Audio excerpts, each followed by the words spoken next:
الحمد لله رب العالمين والصلاة والسلام على سيدنا محمد وعلى آله وصحبه أجمعين أما بعد அன்பிற்குரிய இஸ்லாமிய சகோதரர்களே, அல்லாஹு தஆலாவின் நல்லடியார்களே,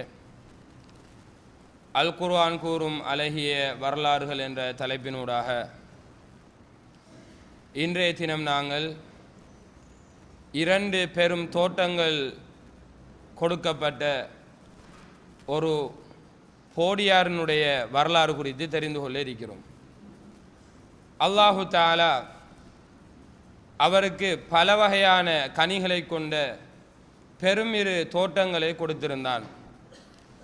அதற்கு அவர் நன்றி செலுத்த தவறும் பட்சத்தில் அவருடைய வாழ்க்கையில் என்ன விடயங்கள் நிகழ்ந்தேறியது என்பது குறித்து தான் நாங்கள் தெரிந்து கொள்ள இருக்கிறோம். அன்பிற்குரிய உறவுகளே, நாம் ஆரம்பத்திலே சொல்லியிருந்தோம், சூரத்துல் கஹ்ஃபிலே அல்லாஹு தஆலா 4 நிகழ்வுகள் குறித்து பேசுகிறான், 4 வரலாறுகளை சொல்லுகிறான். அதிலே முதலாவது நாங்கள் பார்த்து விட்டோம், குகைத்தோழர்களுடைய வரலாறு.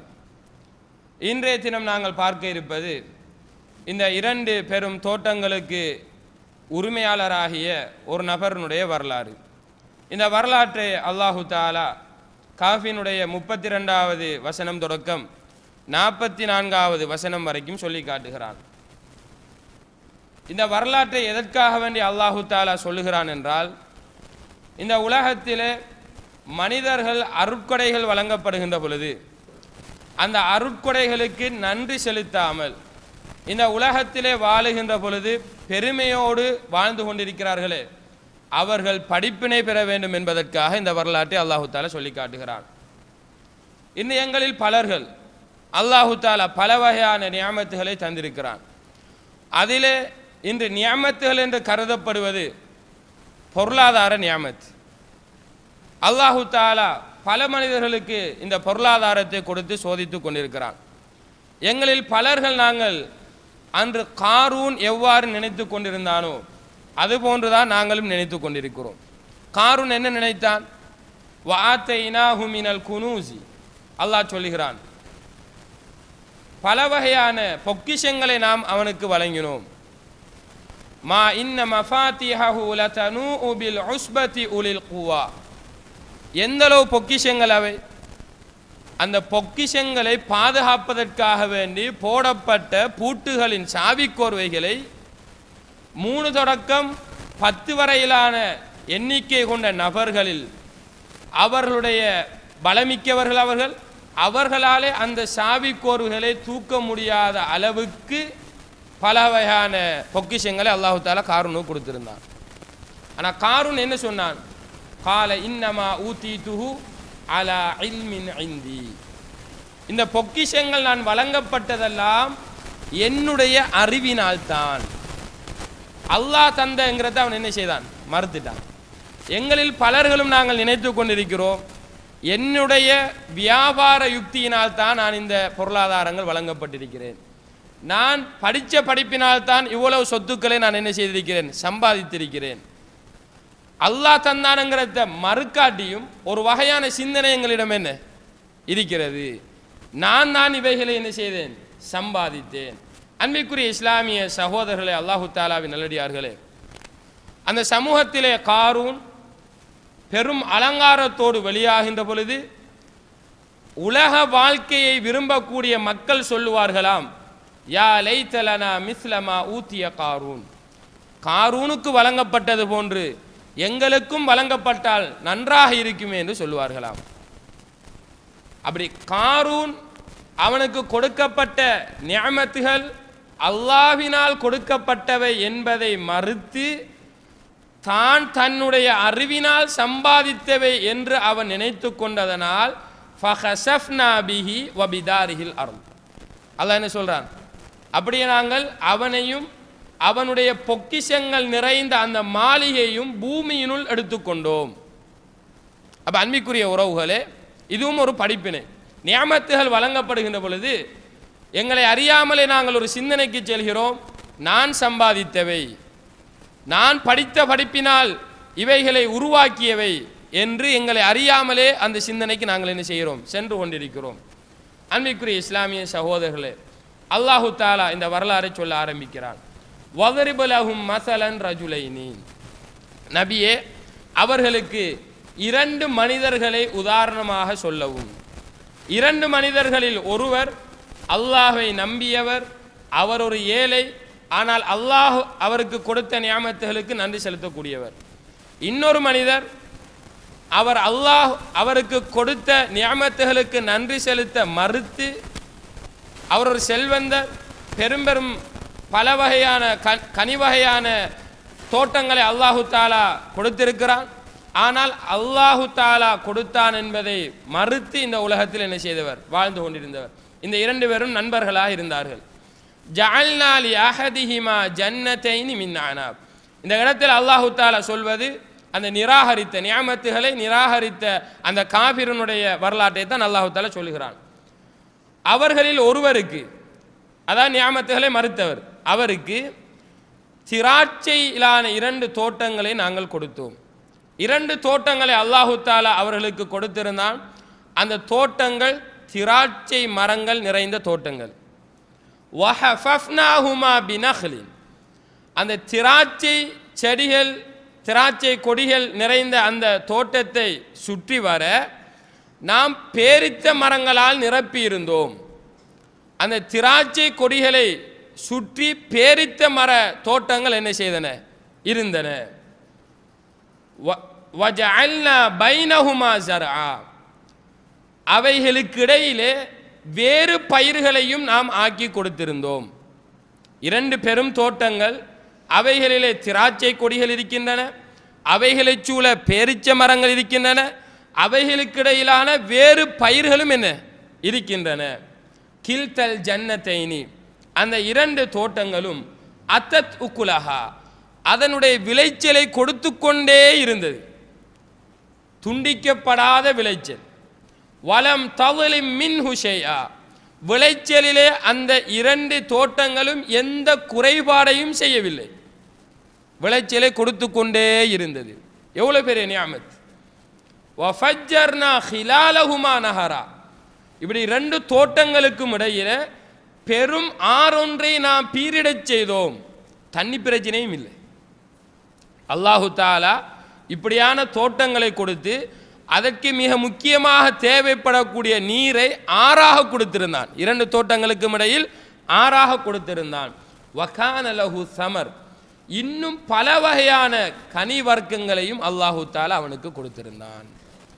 இவ்வாறு பெரும் தோட்டம் கொடுக்கப்பட்ட அந்த மனிதர், அன்பிற்குரிய இஸ்லாமிய உறவுகளே, அல்லாஹ்வினுடைய நியாமத்துகள் வழங்கப்பட்டால் அவர்களுக்கு நாங்கள் நன்றி செலுத்தக்கூடியவர்களாக மாற வேண்டும், அல்லாஹ்வுக்கு நன்றி செலுத்துபவர்களாக மாற வேண்டும். அல்லாஹ் சொல்கிறான், ல இன் ஷக்கர்தும், அல்லாஹ்வினுடைய அருள்களுக்கு நீங்கள் நன்றி செலுத்தினால் ல அஸீதன்னகும், இன்னும் உங்களுக்கு நாம் என்ன செய்வோம், அதை அதிகப்படுத்தி தருவோம்.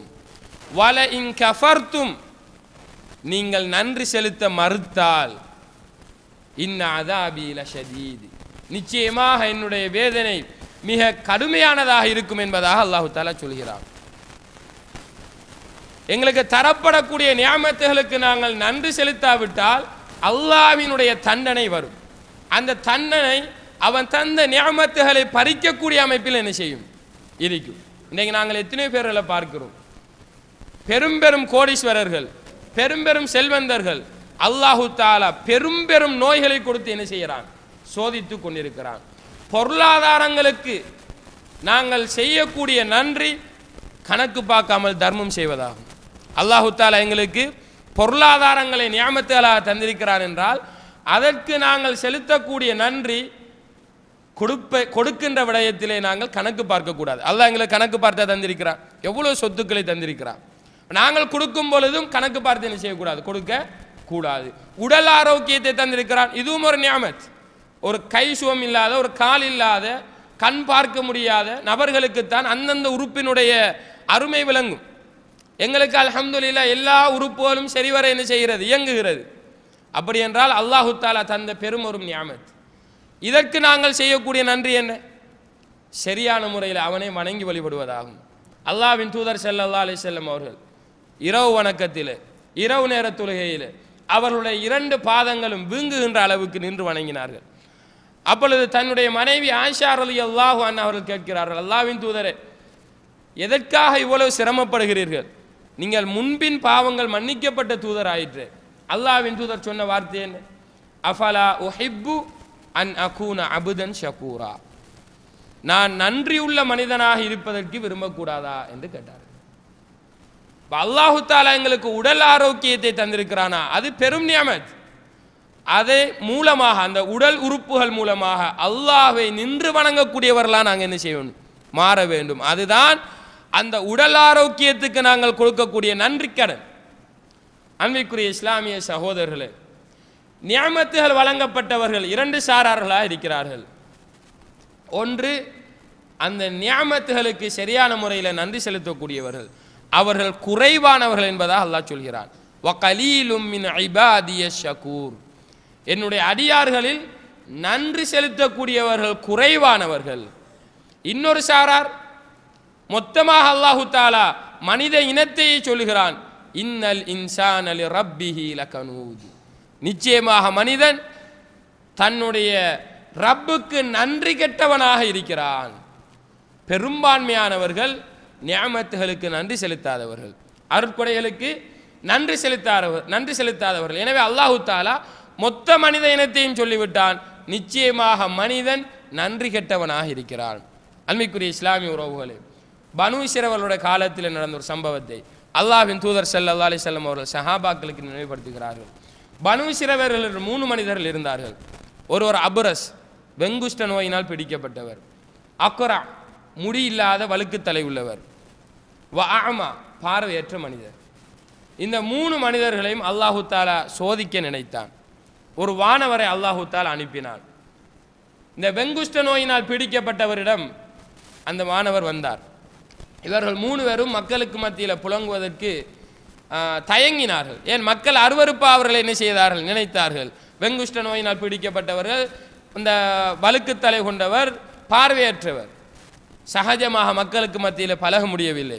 எனவே அவர்களுக்கும் ஒரு ஆசை இருந்தது, நானும் பார்வை கொண்டு என்ன செய்ய வேண்டும்? பார்க்க வேண்டும். எனக்கும் அழகான தலைமுடிகள் வளர வேண்டும், எனக்கும் அழகான தோள்கள் அமையப்பெற வேண்டும் என்கின்ற ஆசை இருந்தது. அல்லாஹு தாலா சோதிக்க நாடினான். ஒரு வானவரை அல்லாஹு தாலா அனுப்பினான். இப்பொழுது வெங்குஷ்ட நோயினால் பிடிக்கப்பட்டவர் அந்த வானவர் வருகிறார். வந்து கேட்கிறார், ஐயு ஷையின் அஹப்பு இலைக்க, இந்த உலகத்தில் உனக்கு மிக விருப்பமான விடயம் எது? லவுனுன் ஹசனுன் வஜில்துன் ஹசனுன், அழகான தோல் வர வேண்டும், அழகான நிறமுடையவனாக நான் இருக்க வேண்டும். என்னை மக்கள் அருவருப்பாக கருதுகிறார்கள். எனவே மக்களுக்கு மத்தியில் நான் அழகான முறையிலே நடமாட வேண்டும். அந்த வானவர் அப்படியே அந்த மனிதரை தடவினார். அழகான தோல் வந்தன, அழகான நிறம் வந்தன.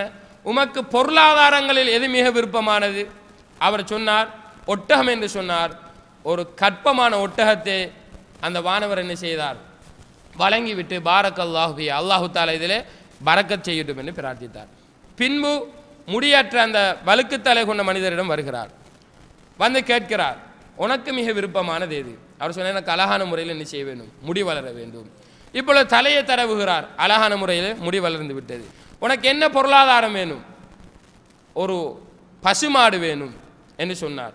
எனவே கற்பினியார் ஒரு பசுமாட்டை கொடுத்து இதில் அல்லாஹு தாலா பரக்கத் செய்யணும் என பிரார்த்தித்தார். 3வது பார்வையற்ற மனிதரும் வந்தார். உமக்கு எது விருப்பமான என்று கேட்டார். எனக்கு பார்வை வேண்டும், அந்த பார்வையின் மூலமாக இந்த உலகத்தை நான் என்ன செய்ய வேண்டும்? பார்க்க வேண்டும் என்று சொன்னார். அவருடைய கண்ணை தடவினார், பார்வை வந்து விட்டது. பொருளாதாரத்தில் என்ன வேணும்? ஆடு வேணும் என்று சொன்னார். ஒரு கற்பமான ஆட்டை கொடுத்து இதில் அல்லாஹு தாலா பரக்கத் செய்யட்டும் என்று பிரார்த்தித்தார். அன்பிற்குரிய இஸ்லாமிய சகோதரர்களே, அல்லாஹு தாலாவின் அடியார்களே, இவருடைய பொருளாதாரங்கள், அந்த ஒட்டகம் ஒரு பண்ணையாக மாறியது, அந்த பசுமாடு ஒரு பண்ணையாக மாறியது, அந்த ஆடு ஒரு பண்ணையாக மாறியது. இப்பொழுது அந்த வானவர் மீண்டும் அந்த நபர்களிடம் என்ன செய்கிறார்? வருகிறார். இப்பொழுதுதான் சோதனை ஆரம்பம். வருகிறார். வந்து முதலாவதாக வெங்குஷ்ட நோயினால் பீடிக்கப்பட்டவரிடம் கேட்கிறார், நான் ஒரு ஏழை, ஒரு பிரயாணத்தில் வந்தேன், என்னுடைய பொருளாதாரங்களாம் மிஸ் ஆகிவிட்டது, எனக்கு ஏதாவது உதவி செய் என்று கேட்கிறார். இப்பொழுது இவர் சொல்கிறார், ஹுகூகுன் கஸீரா, எனக்கு அதிகமான வேலைகள் இருக்கின்றன, அதிகமான பொறுப்புகள் இருக்கின்றன, உனக்கு உதவி செய்ய முடியாது என்று மறுத்துவிட்டார். அப்பொழுது அவர் சொல்லுகிறார், நீ ஒரு ஏழையாக இருந்தாய், நீ ஒரு வெங்குஷ்ட நோயினால் பீடிக்கப்பட்டவனாக இருந்தாய், உனக்கு அல்லாஹு தாலா தான் இவையற்றையெல்லாம் தந்தான் என்று கேட்டார். இல்லை இல்லை, நான் மரபு ரீதியாக என்னுடைய வாப்பா அவருடைய வாப்பா அவருடைய வாப்பா இப்படி சொத்துக்கள் சேர்த்து வந்த சொத்து தான் இது அப்படின்னு என்ன செய்தார் சொன்னார். அல்லாஹ் அப்பொழுது அந்த வானவர் சொல்லுகிறார், நீ சொல்லுவது பொய்யாக இருந்தால் நீ ஆரம்பத்தில் எந்த நிலையில் இருந்தாயோ அந்த நிலைக்கே மாறிவிடுவாய் என்று சொன்னார். இரண்டாவதாக அந்த வழுக்குத்தலை மொட்டத்தலை அவரிடம் வருகிறார். வந்து மேலே சொன்னது போன்றே சொல்லுகிறார். இவரும் சொல்லுகிறார், இல்லை இல்லை, இது எனக்கு வாரிசாக என்ன வந்த சொத்துக்கள் என்று சொல்ல மறுத்து விட்டார். நீ பொய் சொன்னால் ஆரம்பத்தில் எந்த நிலையில் இருந்தாயோ அந்த நிலைக்கே நீ மாறுவாய் அப்படின்னு சொன்னார். மூன்றாவதாக பார்வையற்ற மனிதரிடம் வருகிறார். வந்து மேலே சொன்னது போன்று சொல்லுகிறார், நான் பிரயாணத்தில் வந்தேன், என்னுடைய பொருள்கள் எல்லாம் இழந்து விட்டேன், எனக்கு உதவி செய்யுங்க. அப்பொழுது அந்த மனிதர் சொன்னார், அன்பிற்குரிய இஸ்லாமிய சகோதரர்களே, அல்லாஹு தாலாவின் நல்லடியார்களே, குந்து அமா, நான் பார்வையற்றவனாக இருந்தேன். ஃபரத்தல்லாஹு இலைய பசரி, அல்லாஹு தாலா எனக்கு அந்த பார்வையை மீட்டி தந்தான். ஃபஹுத் மா ஷிஅத வதஅ மா ஷிஅத, இதோ ஒரு பண்ணை ஆடுகள் இருக்கின்றன, உனக்கு எது தேவையோ அவற்றை எல்லாம் எடுத்துக்கொள், எது தேவையில்லையோ அவற்றை நீ என்ன செய்து விட்டு விடு. அப்பொழுது அவர் சொன்னார், அம்சிக் மாலக, உன்னுடைய பொருளாதாரத்தை நீ வைத்துக்கொள், உம்மை சோதிப்பதற்காக வேண்டித்தான் நாம் வந்தோம். உம்மை அல்லாஹு தாலா புரிந்து கொண்டால் ஏனே இரண்டு பேரை மீதும் அல்லாஹு தாலா கோபமுற்ற நிலையில் இருக்கிறான். ஏன் அல்லாஹு தாலா கொடுத்த நியாமத்துகளை அவர்கள் மறந்து நன்றியற்ற தனமாக என்ன செய்தார்கள், இந்த பூமியிலே நடந்து கொண்டார்கள். எனவே அன்பிற்குரிய இஸ்லாமிய சகோதரர்களே, அல்லாஹு தாலாவின் நல்லடியார்களே, நியாமத்துகள் எங்களுக்கு தரப்படுகின்ற பொழுது அவைகளுக்கு நன்றி செலுத்தக்கூடிய மக்களாக நாங்கள் என்ன செய்ய வேண்டும், மாற வேண்டும். இல்லாத பட்சத்தில் ஏதோ ஒரு வகையில் அல்லாஹு தாலா எங்களை தண்டிப்பான். அது நியாமத்துகளை எடுப்பதன் மூலமாக இருக்கலாம், அல்லது ஏதோ ஒரு நோயின் மூலமாக அல்லாஹு தாலா எங்களை சோதிக்கலாம். ஏதோ ஒரு அடிப்படையில் என்ன செய்வான், சோதிப்பான் என்பதை நாங்கள் நினைவில் வைத்துக் கொள்ள வேண்டும். எனவே இன்ஷா அல்லாஹ் இதனுடைய தொடரை நாங்கள் நாளைய தினம் பார்க்கலாம் என்று கூறி, அல்லாஹினுடைய அருள்களுக்கு அல்லாஹினுடைய நியாமத்துகளுக்கு நன்றி செலுத்தக்கூடிய நன்மக்களாக நம் அனைவரையும் வல்ல ரப்புல் ஆலமீன் ஆக்கி அருள வேண்டும் என பிரார்த்தித்து முடித்துக் கொள்கிறேன். வாஹிரு தாவதி அனில் ஹம்துலில்லாஹி ரப்பில் ஆலமீன்.